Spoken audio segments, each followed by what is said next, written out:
तुळशीराम लेंडे, आदर्श वीर झेंडा, मुक्काम देवी देनी यांच्याकडून मला 500 रुपयाची भेट आली. रमाई सुरू होण्यापूर्वी खूप खूप धन्यवाद.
आणि त्या तिन्ही जेटला 2-2 मुलीच आहेत. तर तिची इच्छा आहे की मला आता मुलगा झाला पाहिजे. तर मी तिला काय द्यावं विचार केला की आता गोद भरायला मी याला काय गिफ्ट द्यावं. तर मला जे वाटलं मी एक तिच्या गोद भरायला रमाईचं गिफ्ट केलं. तिला रमाईचं पुस्तक जे यशवंत मनोहरने लिहिलेली आहे ती रमाई मी तिला त्या गोद भराईमध्ये गिफ्ट केली. आणि ती रमाई तिला वाचली. 8 ते 10 दिवसामध्ये मला तिचा फोन आला आणि मला बोलली दीदी माझ्या घरात ना 4 मुली आहेत आणि सगळ्यांना अपेक्षा आहे की मला आता मुलगा झाला पाहिजे. पण खरं सांगू दीदी मी जेव्हा रमाई वाचली ना 4 मुली जरी माझ्या घरात नव्हत्या जेटला असेल पण 5वी सुद्धा मला मुलगीच व्हावं ही माझी इच्छा आहे. कारण तुम्हाला माहित आहे पहिला आम्हाला मुलगा झाला तर आम्ही कधीच सोनोग्राफी करत नाही. कारण पहिला मग नंतर मुलगा होता. पण पहिली जर आम्हाला मुलगी झाली तर तिसरा अपत्य होता येत नाही म्हणून आम्ही दुसऱ्या वेळेस सोनोग्राफी करतो की दुसरा मुलगा झाला पाहिजे. कारण मुलगा मुलगी समान आहे दोघांचंही तेवढंच महत्व आहे. पण मला प्रश्न हा पडते पहिली मुलगी झाली तर दुसऱ्या वेळेस तुम्ही सोनोग्राफी करता आणि मुलीचं गर्भ असतं तर तुम्ही पाळता.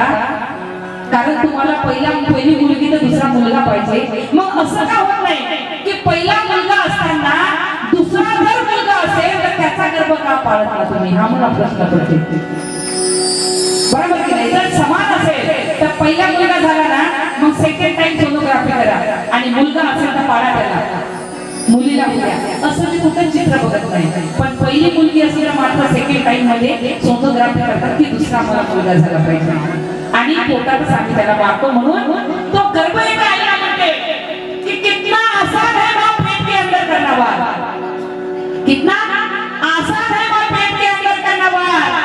हिम्मत है तो मुझे बाहर निकाल के मार.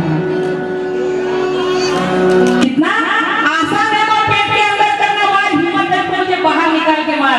तिचा मला फोन आला माझ्या बहिणीचा आणि दीदी तुम्ही जे रमाई दिली मी ते रमाई वाचली आणि खरंच दीदी मला असं वाटते की मला सुद्धा मुलगी झाली पाहिजे. तो तिचं ऐकलं मी आणि कशी मुलगी झाली पाहिजे तिने मला सांगितलं. त्या पुस्तकाचा एक शब्द एक पाठ मला तिने सांगितलं. त्या संदर्भामध्ये ती एक आई काय म्हणते ह्या रमाईमध्ये उतरवलेली आहे. तर खरंच तुम्हाला खूप आवडेल.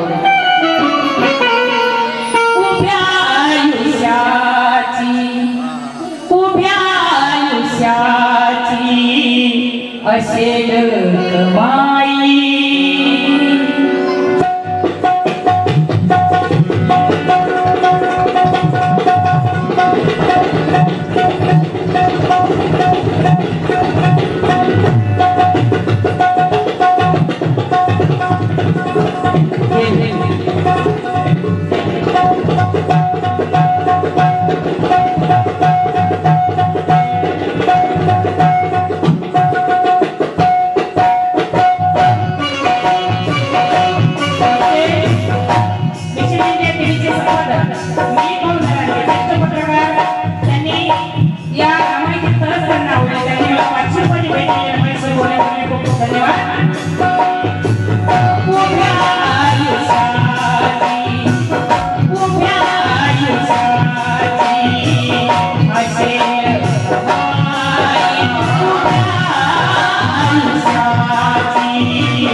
माझी बहीण म्हणते दीदी 4 मुली जरी असल्या तरी 5वी मला मुलगा आणि मला मुलगी पाहिजे अशी म्हणणारे फार कमी भेटतात. पहिली मुलगी झाली तर दुसरा त्यांना मुलगा पाहिजे. कारण एका आईच्या गर्भाच्या पोटात काय म्हणते मी मुलगी आहे म्हणून मनात राग घालता आणि मी जन्म येण्याआधी माझी हत्या करण्याचा विचार करता. मुलगा किंवा मुलगी तुमच्या हाती नाही तरी हे गर्भातून खापा फोडता माझ्या डोळी. मुलगी नको म्हणतात तुम्ही कसे बाप आई तुम्ही तर दिसता पक्के कसाई. मुलगा आहे की मुलगी हृदया गर्भ तपासणी करून भ्रूण हत्या करता क्षणात. मम्मी पप्पा तुम्ही असे का वागता मी नौका असे डॉक्टरांना का सांगता मी तुमची लाडकी होईल मला जन्माला येऊ द्या. तुम्ही तर जग पाहिलं ना आता प्लीज मलाही जग पाहू द्या. आता प्लीज मलाही जग पाहू द्या.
मुलगी वडिलाच्या जास्त लाडाची असते आईच्या मुलगा लाडाचा असते पण मुली वडिलाच्या खूप लाडाच्या असतात. बरोबर की नाही. पण वडील उगीच बदनाम होते हे रडू नको नाही तर बाबा मारे तू तिथं जाऊ नको नाही तरी बाबाला सांगेल.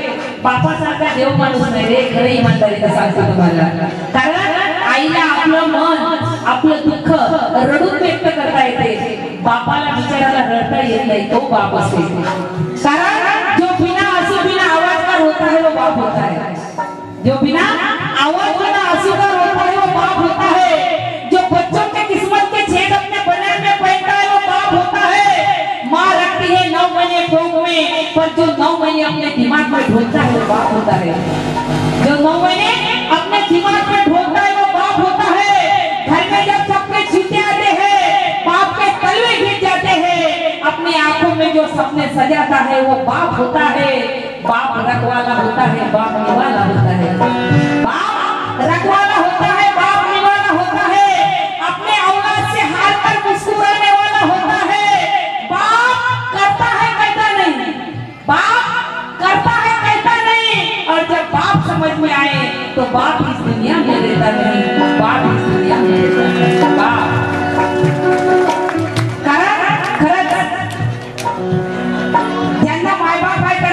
मायबाप म्हणजे काय ज्यांना मायबाप नाही त्यांना विचारा मायबाप म्हणजे काय. रेहान सोनलवकर यांच्याकडून या रमाईच्या गीतावर मला 200 रुपयाची भेट आली.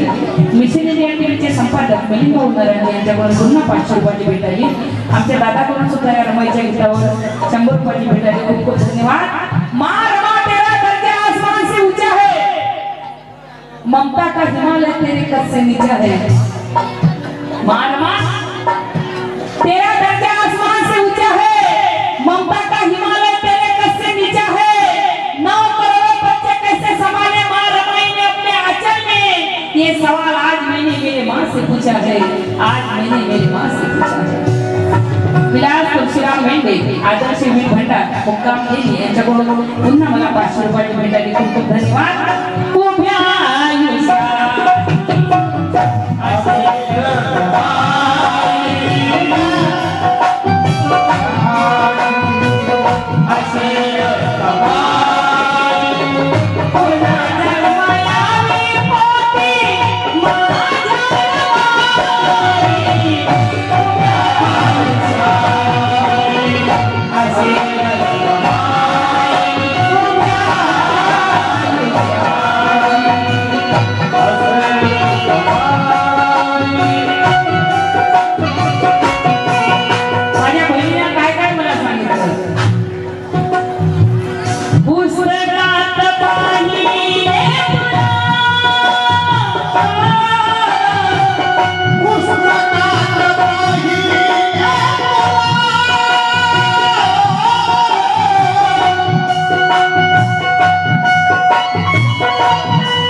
पुस्तकात पाहिले तुला वाघिणी परी माझी जवळ धन्यवाद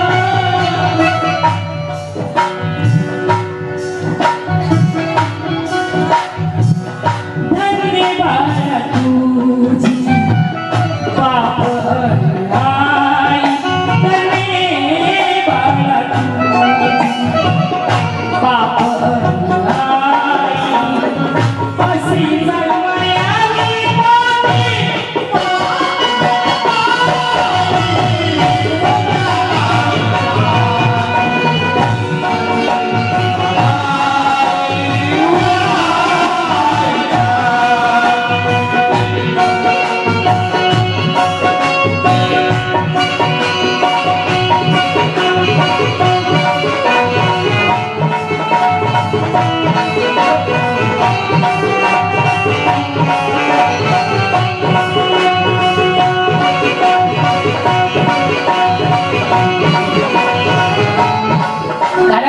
एक आई मुलाला म्हणते रतिमा नाक देते यांच्याकडून सुद्धा 200 रुपये भेटायचे खूप धन्यवाद. विनोद वानखडे या माझ्या ताईने कोणाचं नाव सांगितलं ताई पतीचं की पप्पाचं. माझ्या एका लेकीनं बापाच्या आपल्या पप्पाच्या नावाने पैसे दिले 500 रुपये रमाईच्या लेकीने खूप खूप धन्यवाद. कारण एका आईचा चष्मा फुटते ती आई पोराला म्हणते दादा माझा चष्मा फुटला नाही मला काही दिसत नाही माझा चष्मा हात करून. मुलगा म्हणते आई ह्या हप्त्यात जरा मला हात बंद आहे पुढच्या महिन्यात तुझा चष्मा करून आणेल. पुढच्या महिन्यात पुन्हा आई म्हणते तो सून म्हणते काय काम आहे तुमच्या आईला काय काम करते तुमची आई कशाला चष्मा पाहिजे. तेव्हा ती आई म्हणते की काश मेरा टूटा हुआ चष्मा बना दिया होता बेटा तो मैं अच्छा शगुन अच्छा मुहूर्त देख सकती थी. काश मेरा टूटा हुआ चश्मा बना दिया होता बेटा तो मैं अच्छा शगुन अच्छा मुहूर्त देख सकती थी. किसको दुनिया देखने का शौक है मेरे लाल चश्मा लगा के मैं तेरी सूरत देख सकती थी मैं तेरी सूरत देख सकती थी.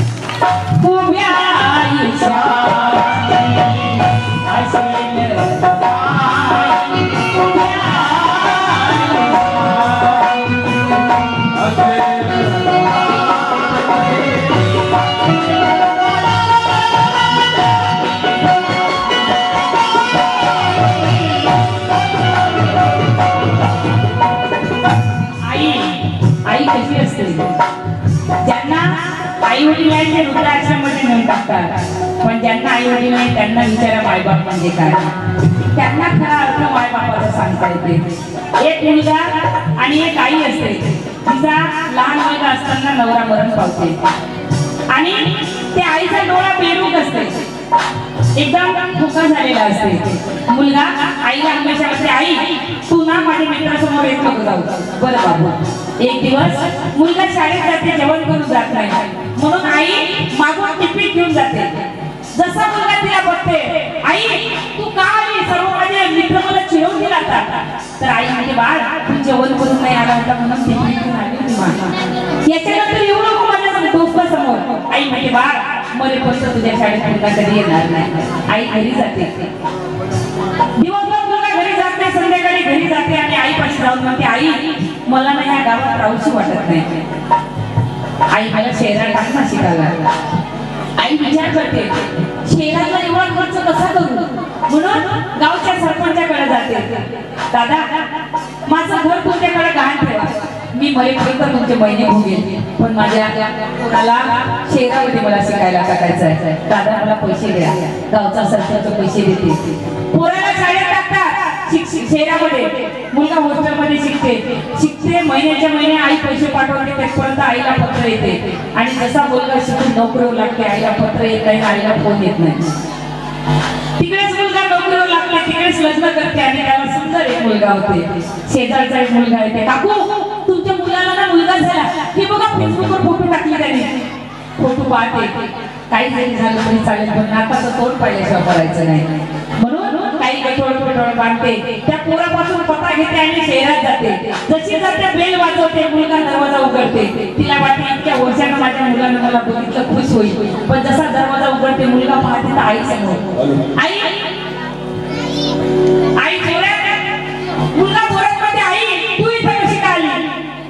आई माझी मी तुझ्या घरी राहायला नाही बाळ, फक्त एक वेळा नाताचं तोंड पाहू दे, पुन्हा तुझ्या दर्जात कधी येणार नाही बा. पण तो मूळ मुलगा आतमध्ये तिला घेत नाही. आई मी माझ्या बायकोला सांगितलं की मला कोणीच नाही, पण तू जर आली तर मी काय सांगू, म्हणून तू माझ्या घरात येऊ नको. मुलगा दार लावून येते, आई घरी येते. पाहता पाहता काही वर्ष निघून जातात. काही वर्षानं ज्या गावातून पोरं शिकून अधिकारी झाले त्या गावात त्या पोरांचा सत्कार ठेवतात, याचा सुद्धा ठेवतात, याला सुद्धा गावात बोलावतात. हा येते शाळेत जाते, सत्कार घेते आणि पुन्हा विचार करते, गेला यांच्याकडे 100 रुपयाला. पुन्हा विचार करते की मी गावात आलो तर माझ्या आईच्या भेटीला नाही गेलो तर लोक माझं नाव ठेवतील, मला काय करू. मग घरी जाते तर याच्यानं आईच्या घराला लॉक लागलं असते. बाजूच्या काकूला विचारते, काकू माझी आई दिसली का तुम्हाला. तर ती काकू म्हणते, बाळ तुझी आई कोणती गेली माहित नाही मला, खूप दिवस झाले, पण जाताना ना एक चिठ्ठी घेऊन गेली, बोलली की माझा मुलगा आज ना उद्या कधी ना कधी येईल, तर एवढी चिठ्ठी माझी त्याला देते. चिठ्ठी देते, मुलगा चिठ्ठी खोलतो, त्या चिठ्ठीमध्ये लिहिलेलं असते माय मावल्यानं आई कशी असते. चिठ्ठीमध्ये लिहिले असते, बाळ खूप मोठा हो, यशवंत हो, सुखी राहा, आनंदात राहा, हमेशा तुझी तब्येत चांगली राहो, खूप तुझ्याकडे धंदवलं ठेव, तक्रार करत नाही रे. एक गोष्ट तुझ्या संग शेअर करायची होती म्हणून हे पत्र लिहिलं. खरं सांगू बाळ, जेव्हा तू माझा एवढा तिरस्कार केला मला वाईट नाही वाटलं रे. तुझ्या शाळेत तू माझी बेइज्जती केली, वाईट नाही वाटलं बाळ. अरे माझ्या नवऱ्याची एक निशाणी होती, आखरी माझं घर, मी ते सरपंचाकडे गहाण ठेवलं आणि ते पचलं मला वाईट नाही वाटलं. सरपंचाने इन्सानीच्या खाती बोलला का तुम्ही मरेपर्यंत माझ्या घरात राहा, मला वाईट नाही वाटलं. मी मरेपर्यंत त्यांचे महिने भोगले, मला वाईट नाही वाटलं. खरं सांगतो बाळ, तू तिकडेच शिकला, तिकडेच लग्न केलं, वाईट नाही वाटलं. तुम्हाला भेटायला नाही आला, वाईट नाही वाटलं. पण खरं सांगू बाळ, ज्या दिवशी तू नाताचं तोंड नाही पाहून दिलं त्या दिवशी खूप वाईट वाटलं. आखरीची इच्छा होती बाळ माझी की मी नाताचं तोंड बघावं आणि तोंड बघूनच मरावं. प्रत्येक आजी आज्याची इच्छा असते की नाताचं तोंड बघावं, पण त्या मला नाताचं तोंड नाही पाहू दिलं. खरं सांगू बाळ, त्या दिवशी माझं मन हललं रे, त्या दिवशी मला खूप दुःख झालं बा. पण आज तुला खरं सांगते बाळ, अरे तू 3 वर्षाचा होता आणि तुझा ऍक्सिडेंट झाला, त्या ऍक्सिडेंट मध्ये तुझा डोळा गेला, तुला पण अंधळा म्हणून आहे, म्हणून मी आईचा डोळा काढून मी तुला दिला रे बा. त्या आईचा डोळा काढून मी तुला दिला. आजचे जन्माला बघायला वाढतो, या आईच्या डोळ्याने बघत आहे. त्या आईच्या डोळ्याचा जीवनभर तिरस्कार केला मा, जीवनभर तिरस्कार केला.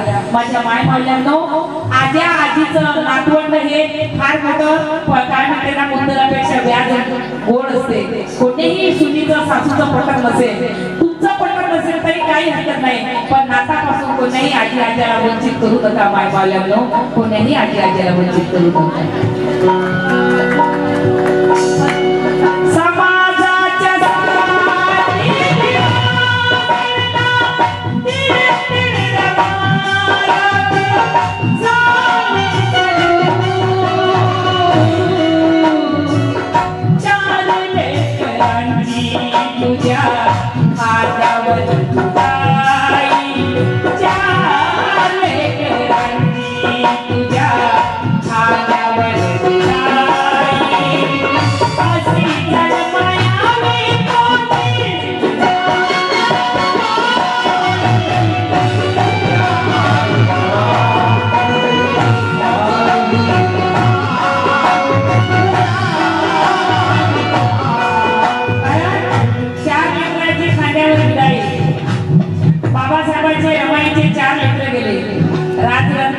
रमेश आणि गंगाधर.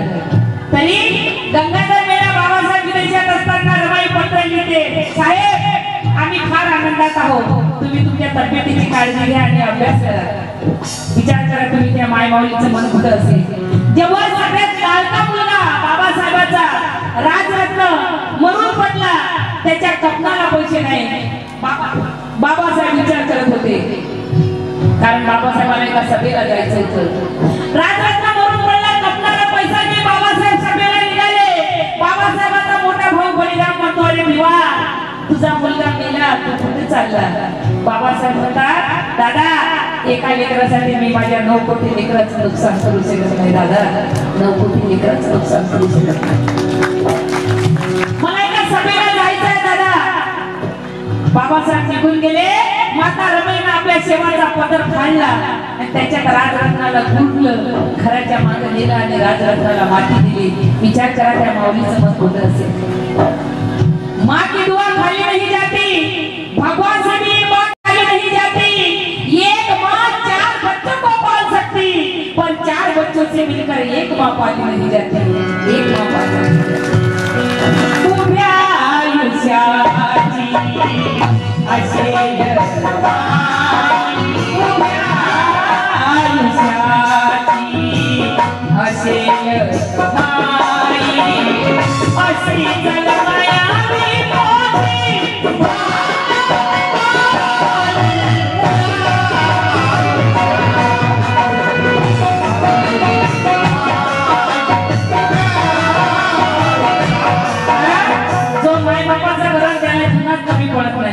आणि जो माय बापाची वाक्य करत त्याच्या सत्यानाश झाल्याच्या वागत नाही.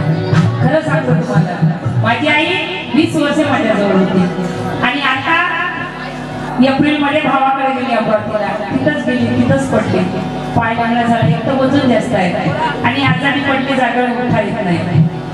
जेव्हा घराच्या बाहेर निघायची तिच्याकडून होई नाही तरी खाली टेकवत रोडवर यायची. मी निघाली गाडीवर. बेटी बोले चूड़ी लाना, बहन बोले कंगन लाना, कोई बोले झुमके लाना तो कोई बोले मिठाई लाना. ये मेरी माँ ऐसी थी यारो, जो मेरे गाड़ी के पास आके कहती थी कि बेटी घर लौट कर जल्दी आना, घर लौट कर जल्दी आना. माँ कैसी होती है कि प्यार पाने को दुनिया मरती है, प्यार पाने को दुनिया, प्यार खोने को दुनिया डरती है. ये लेने देने का कोई प्यार नहीं देती. सच्चा प्यार सिर्फ माँ बाप करते हैं.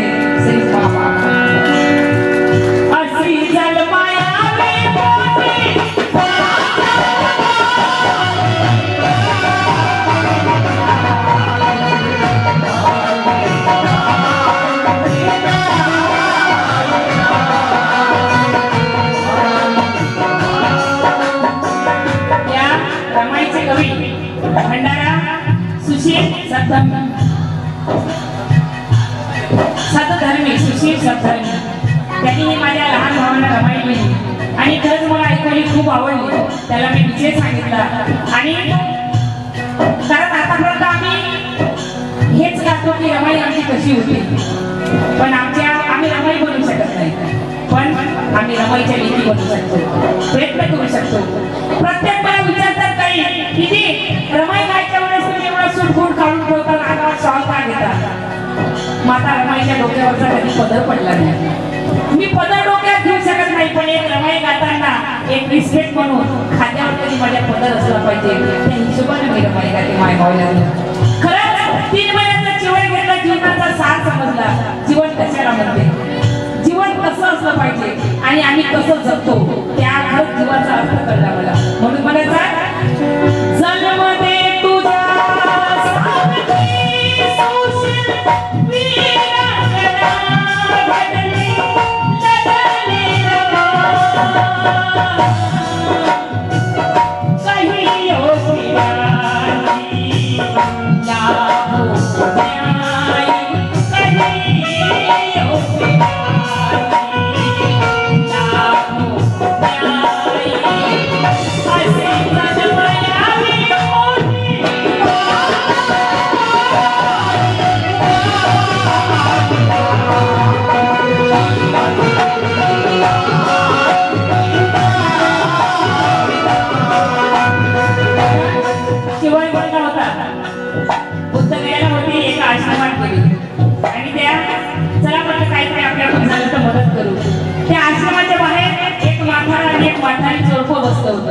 आई बाबाचं. मी त्या बाबाला विचारलं की बाबा जेवले का, तर आईने म्हातारीने माझ्याकडे बघितलं आणि खाली मान टाकली. पण म्हातारा काय पाहिजे मला. एका आश्रमात त्या म्हातारा काय बोलला, काय सांगू बेटा माझ्यावर देवच कोपला. म्हातारा बोलला काय सांगू बेटा माझ्यावर देवच कोपला. 4 मुलाचा बाप रात्री उपाशी झोपला. 4 मुलाचा बाप रात्री उपाशी झोपला. बाबाकडे एक साथी बोलत होता, काय सांगू बेटा माझ्यावर देवच कोपला. 4 मुलाचा बाप रात्री उपाशी झोपला. अरे वैशाला दिवा पाहिजे म्हणून कित्येक नवस केले देवाकडे. देवानंही प्रसन्न होत वैशाला 4 मुली दिली.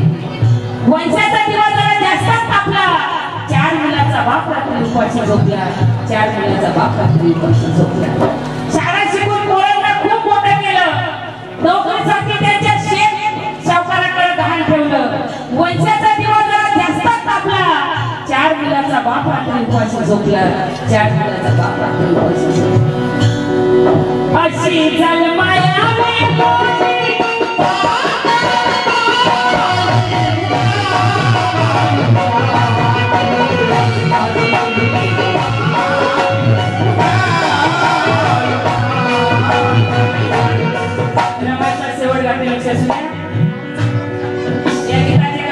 शिशिर शब्दात मी माझा लहान भाऊ काय म्हणतो. थोरली तुझी